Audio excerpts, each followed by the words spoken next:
You got to start there. CM Punk has been fired with cause from AEW by Tony Khan and the disciplinary committee, and also with the unanimous vote as well from his lawyers. There has been a lot of talk about the things that have happened after the or during the All In pay-per-view in Wembley, the backstage fight with or scuffle, whatever you want to call it, physical altercation between him and Jungle Boy. The things that following that, and apparently there was a lot of just craziness that happened that went beyond just a fight. There have been talks and reports of CM Punk yelling that he wanted to be gone. There was also talk that there was a, Tony Khan, CM Punk talk where CM Punk is dressing down a billionaire's son, which sounds like the dumbest thing in the world to do. Like, you don't want to make an enemy of a billionaire. You know the kind of things a billionaire has to do to acquire that amount of wealth, and you want to fuck with their son, their legitimate son. It's not good. It's not really smart. It's not really smart. There's something called like ninja money. Yeah. Quit playing, Race man. off face of the earth. No face, no trace, no plates, none of that. Anyway, I got the statement right here. So if anybody hadn't heard it, it was like, go ahead and read it in full, please. AEW has terminated the wrestler and employment agreements between Phillip Brooks, CM Punk, and AEW with cause effective immediately. The termination was confirmed today by Tony Khan, CEO, general manager, head of creative. Termination follows a week-long internal investigation of an incident occurring backstage at AEW All in London Sunday, August 27th. Following the investigation, the AEW Discipline Committee, which I didn't know existed, met and later convened with outside legal counsel before making a unanimous recommendation to Khan that Big CM be terminated with cause. Khan offered the following statement. Phil played an important role within AEW, and I thank him for his contributions. The termination of his AEW contracts with cause is ultimately my decision and mine alone. Of course, I wish I didn't have to share this news, which may come as a disappointment to many of our fans. Nevertheless, I am making the decision in the best interests of the many amazing people who make AEW possible every week, our talent, staff, venue operators, and many others whose efforts are unsung but essential to bringing our fans great shows on television and at arenas and stadiums throughout the world. James, I thought about putting that statement on a t-shirt. Wow. Yeah. So Leah, what were the first thoughts that came to your mind when you read the statement? I was getting ready to go to a barbecue. I had food that I was about to put on a platter when I got a text message that was like CM Punk's fired, and I almost dropped everything I was doing to be like, I don't think that can be true. And so I'm looking at it and just I genuinely for fully 10 minutes thought I was being punked. I just had absolutely no faith that he would do it. And so when I realized it was real and that he was doing it before the pay-per-view, I was like, for the first time in 6 months, I was like, good for Tony Khan.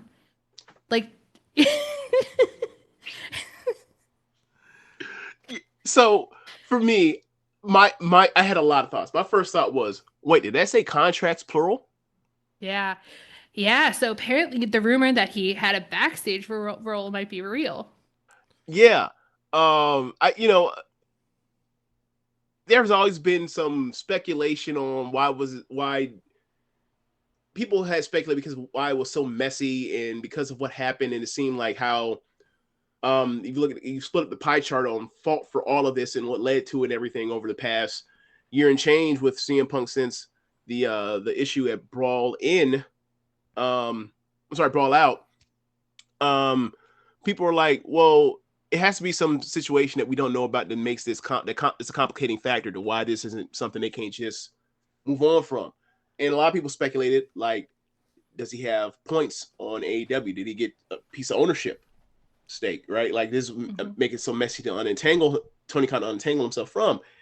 And then I think by the time people got to the part where they heard about CM Punk return for Collision, and they said Khan was at Gorilla or whatever AEW calls Gorilla position doing the CM Punk chants, people were just like, oh, he's just marked for him. That's all it is. Yeah. And kind of let off of that. But once I saw that contract, hey man, that can mean a lot of different things. We don't know what that means. That could be he was a secret EVP we didn't know about. It could be a situation where like it's a sweetener for him to, actually have health insurance when a lot of other boys don't. Yeah. We don't know exactly. We'll never know because it's not our business and it's a private company. But it's just something that's still they like let it slip a little bit. They didn't have to put that in there because you said we got rid of him from the wrestling contract. We didn't know, the public didn't know there was a second contract. There's people speculating on it, but they let us in on that one. So I guess now they're doing transparency after look at that year and change them, not giving a shit. They want to give us the smallest bit. Yeah, they want to give us a piece of transparency. He did a media call before where he was like, listen, I love transparency. I love to tell the fans. I want to tell you if Punk is going to be in the pay-per-view because I love to tell you things. It's my favorite thing to do. And I just can't yet. And I was like, you're full of fucking shit. How many months did I not know what was going on with that man? Yeah.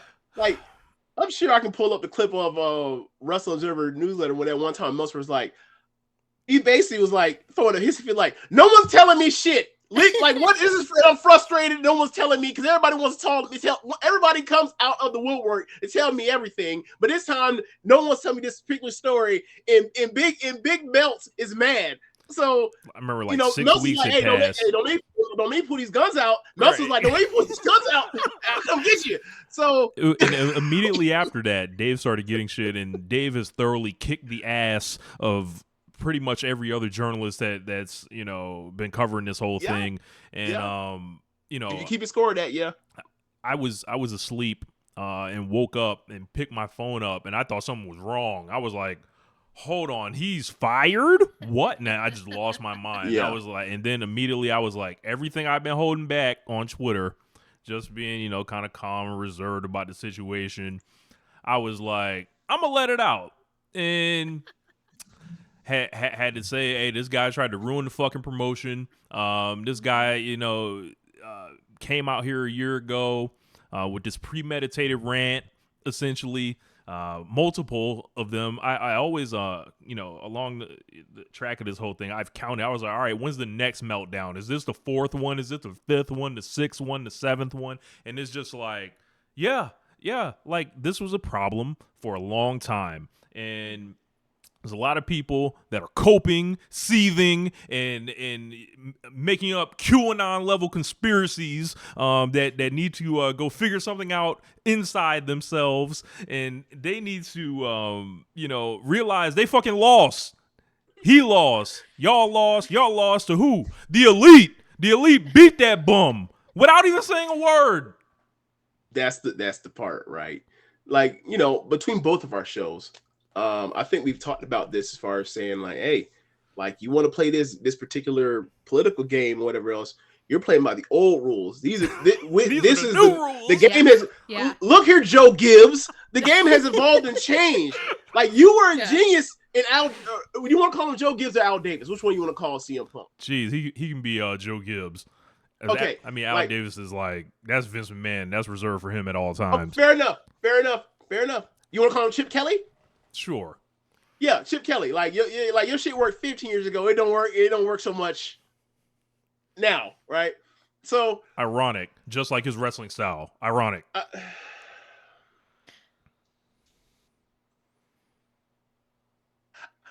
I'm gonna move on. I'm not here to debate. I'm not here to debate whether or not CM Punk's effectiveness in 2023. I'm here to talk about his effectiveness. His ass is effectively not here no more. So, yeah.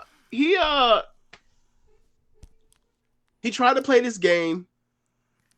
For whatever reason, he had his issues with whoever, particularly the Elite. After what happened with Led Brawl, and I'm not going to rehash that. We got old footage on that. Go to the YouTube channel. Go pull up. Go press. Go type in CM Punk, 1H Radio or CM Punk Social Suplex Podcast Network. You'll see all of it. You'll cover it, and you'll be able to see as we go along and follow all the stuff how we felt about it. But what I can tell you now is seeing that, I was like, wow, they really fired this dude publicly like 3 hours before a Chicago show. That's a go-home show pay-per-view. And I was like, oh my God, I never want to hear anything about Tony Khan is not a real promoter ever again. He used this man for promo. He fired this man for promo. 3 hours before this Saturday show, that's on the first week of college football, the first real week of college football. He's like, hey, I got something. He ain't gonna be on the show, man. As well, throw his ass under the bus and say, hey, come look, come see what we got. Because we're gonna have new programs, get you to watch pay-per-view, right. And based off of what Tony Khan has been saying about the buy rates for All In and All Out. Hey, we were wrong about this to some extent as far as people were going to tune out on this. He's gonna have to try this again next year because it was successful. So, am I going to enjoy it? The whole idea of building towards 2 back-to-back weeks of pay-per-views. No, but it's financially it's proved that he can do it again. He can try it again. Anyway, this was cathartic. Like for a lot of people, it's cathartic. And I've joked about it with you a lot because I like teasing because you're the elite fan on here, as if we're not all the fans of the elite on here. So, I enjoyed the part where I still like both of them. See, as you can tell, I have a Pepsi here and I have a Coke here. Right? It's prop comedy. You ain't the only one with props, Rich. You ain't the only one. I got props too.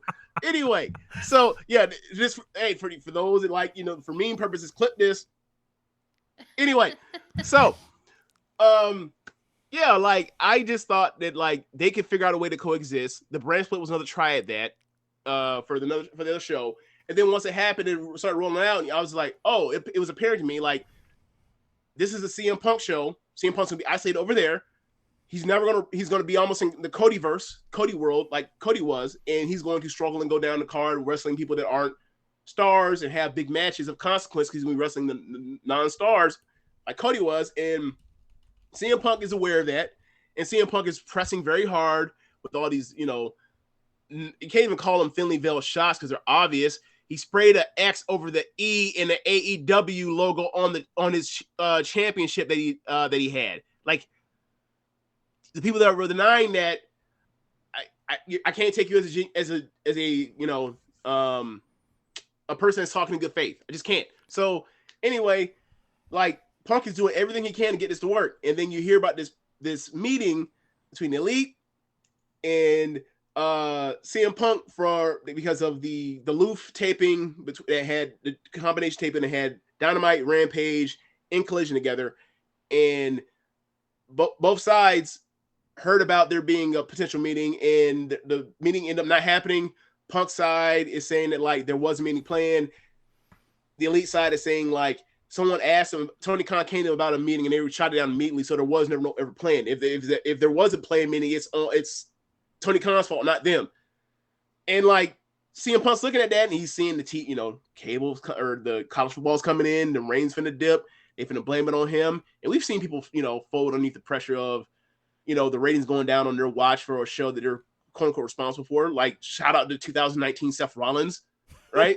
So that most recent memory. So yeah, he's pressing, and then you hear the story about he thinks he was unaware of the whatever situation was with All Elite AEW not having rides for people or transport for people out of the airport in London, which it is a bad look or whatever else compared to New Japan or any other place that deals with foreign talent or whatever else. It was a bad look, but he was mad about it, and then it keeps growing. Then you have the Jack Perry stuff, and then the fight, and then all of this stuff leads to this huge blow up backstage, and then ultimately that's the end of them.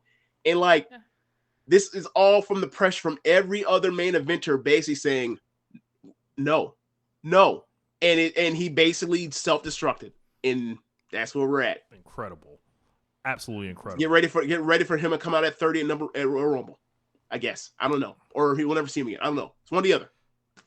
I'm only upset that the Young Bucks didn't open AEW Collision by reading the Bible. I'm only upset that nothing in Chicago happened. Excuse me, I shouldn't be the one upset by that, but they walked in that city. They walked in this man's own territory, right? And were there hijackings? No. Were there weird reactions? Not really. Go ahead, James. I will say a thing that's weird for me is Hangman Adam Page comes out, he gets cheered. Kenny Omega comes out, he gets cheered. Young Bucks come out, they get the shit. I don't understand that. Leah, can you explain that to me? What is that? I mean, the Bucks have always gotten blamed for all of it. You know what I mean? Like, I think that I think they're a lightning rod in a way that like Hangman and Kenny just somehow slide away from things. It's because they're very annoying. Like, and I mean that in the most complimentary possible way because I love them, but they're very annoying and can get. I think they're a really good face for everything that ruined CM Punk's life. But I'm not that worried about the reaction they got because every single time they've come to Chicago, the cheers have increased and the boos have decreased. So, and like, I think most of the boos disappeared by the time they started performing. You know, like by the time they were hitting those spots, they were. I mean, they had two Young Buck chants in Chicago the day he got fired. Like that's cool. Yeah. Yeah. Your thoughts on it, Rich? What do you think that is? I think that is people tying it more directly to the Young Bucks than either. Then the guy that did the thing that everyone grasped onto is the reason why CM Punk is justified to act like an asshole the last 18 months. I think they see the Bucks as like these masterminds, and they feel like it's easier to isolate the Bucks from Kenny Omega because like one thing you'll see a lot is like, oh yeah, we like Kenny Omega because like at this point like you sound like a psycho buffoon loon if you're like either fronting on a wrestling ability or the character or like the person that Kenny Omega is, right? I get that. And then, but the Young Bucks, there's a lot of things out there about them that either people think are true or not true, or whatever. Maybe politically, maybe it's something that you know, like as far as like their frames, like you know their stature and stuff like that, and you know they got a lot of enemies. I think I've always been able to figure out like the enemies, like they've got a lot of common enemies with Kenny Omega, but there's something about the Bucks that just maybe because they don't feel like they can whoop Kenny Omega's ass. Maybe that's it. Listen, I have a sleeper theory. It's because they're girl coded. They experience misogyny. You know, like people. Tell us about that. I think that they get shit in a way that like people really want to call them slurs. You know, like they something like about yeah. You know, it's like they. I think you know the long hair, the loud gear, the prancing around the ring, the like concentration on emotional storytelling, the hamminess. I think people girl code them. And like, you know, and the things that I hear people saying on Twitter, I'm like, that is incredibly messed up. Like if that's how you feel about masculinity, you need to go to therapy. You need to go to a lot of therapy. Okay, I get that. I guess I'm having a hard time in my mind, like, because of the intersectionality of that, like, trying to think of like the things that people have said, terrible things they've said to Kenny Omega, and then but they can also separate it when it comes to that dude's had some of those incredible matches, blah blah blah, physical matches, blah blah blah, and then compare it to like I guess maybe it's the Young Bucks style as well that also throws to the. Like when they talk about like the the lucha libre stuff, the influence like kind of throws into the like it's apparently feminine in gymnastics or whatever. So I guess now that I'm talking through it, like I'm now getting more of what I'm getting. I'm getting now what you're okay. Yeah, and I don't mean to say that Kenny's never gotten it. Like he's gotten a lot of terrible shit from the corny. I think people have gotten over it, or people just like talk it up to like people are being homophobic. Yeah. Okay, gotcha. Okay. All right. This day was a long time coming, and it was just incident after incident that just could not be excused anymore. And it was just, you know, I had a good time laughing at these psychopaths who can find no fault at all, and what CM Punk, you know, has come out here and done. Whether it was, going on TV and blowing up a segment completely to challenge a man to a fight that you know's not coming out. The entire scrum, the fight, the swinging on people, the leaking to the dirt sheets, the not showing up for the WBD thing. They've got to scramble everything when Collision starts. And that's before you get to, you know, just what I talked about, the split in the promotion and everything like that. this guy is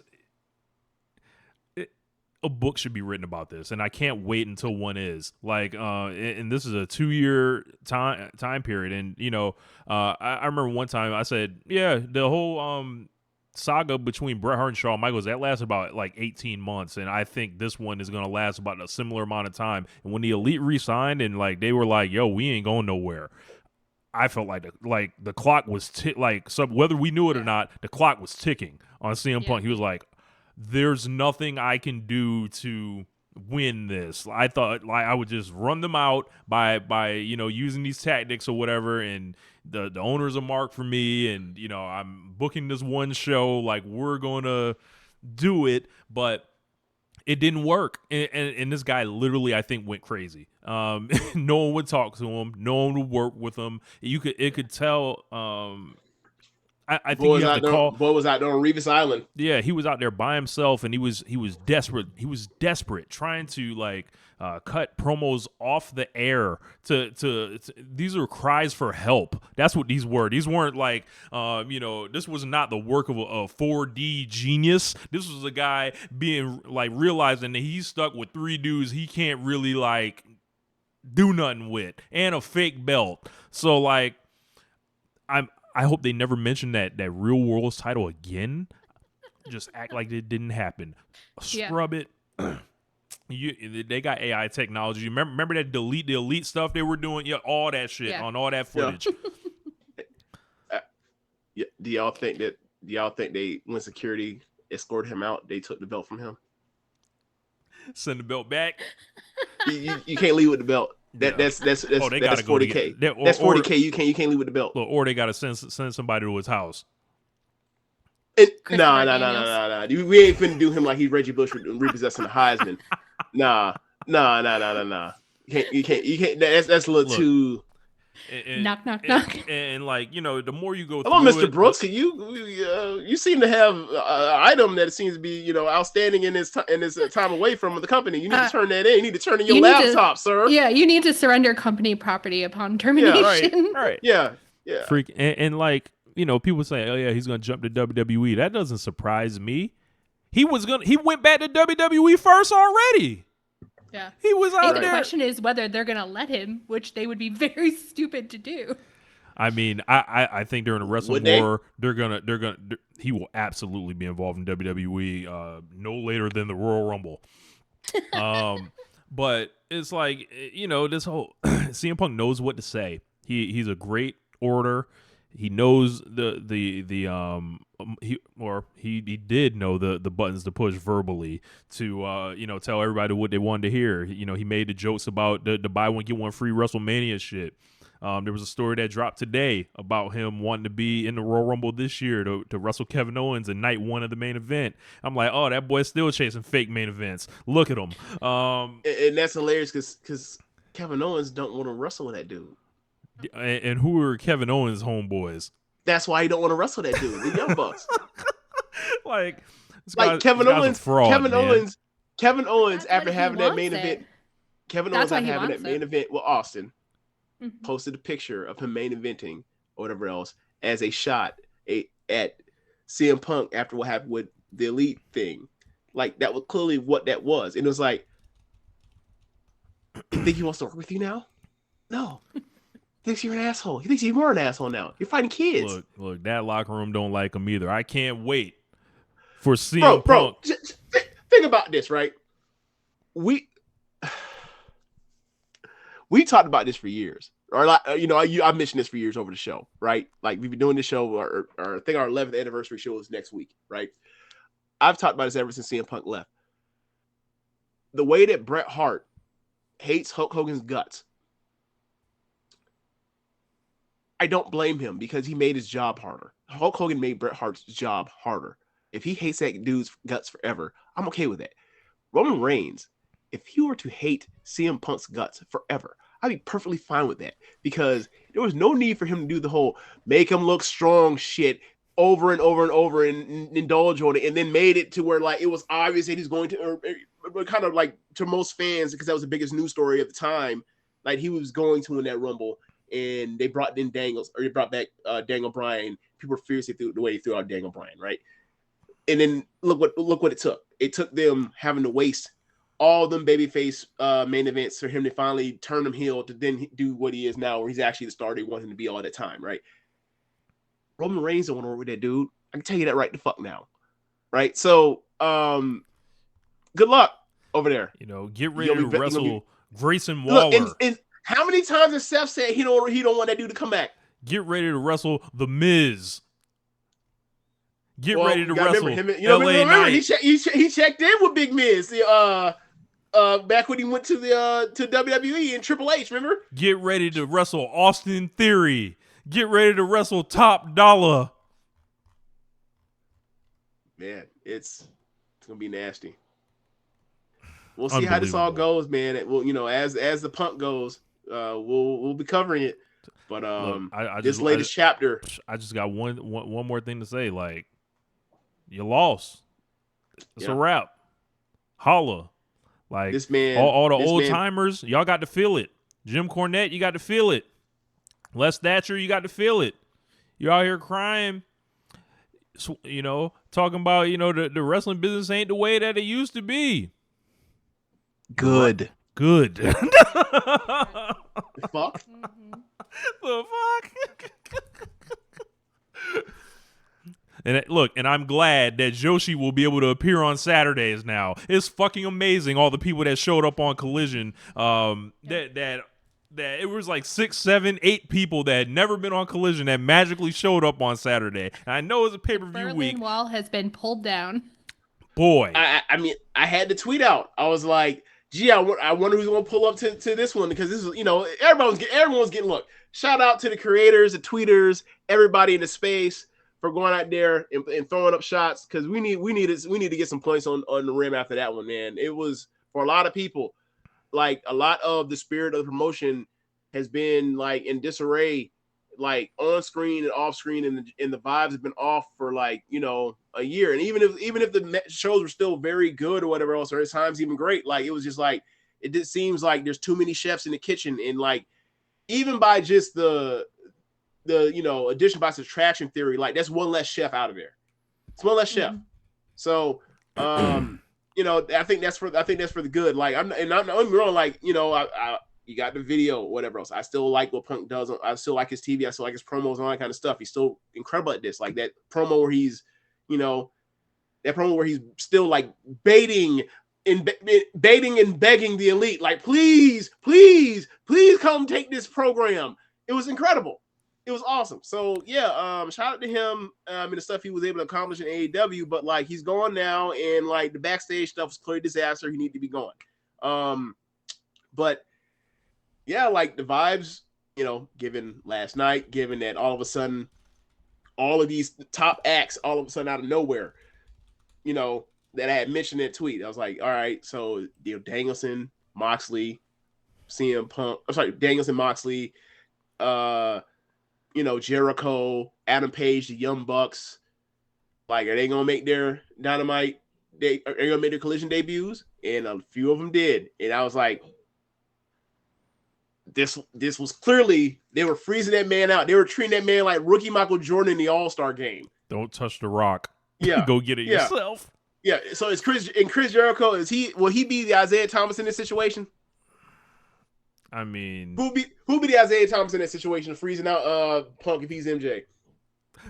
Look, I'll just pick the person they think it is. Is Matt Jackson? How about that? Okay, that works for me. But yeah, Leah, any final thoughts on CM Punk and how he's kind of impacted like how you guys like cover the show and everything you guys have kind of like watched from him, because like you guys are newer fans, so like I didn't know if you had like, you didn't have that same relationship with CM Punk that we did, where we were watching him in like the early 2010s, and some people even go back farther than us with him. So yeah. The three of us on Tunnel Talk all started watching in the summer of 2020, so we had absolutely no knowledge, and we loved him. I mean, we were really into like the MJF program. We were into, a lot of the stuff he was doing. The long promos where he was just like hanging out with the crowd got a little exhausting, but for the most part, like we liked him.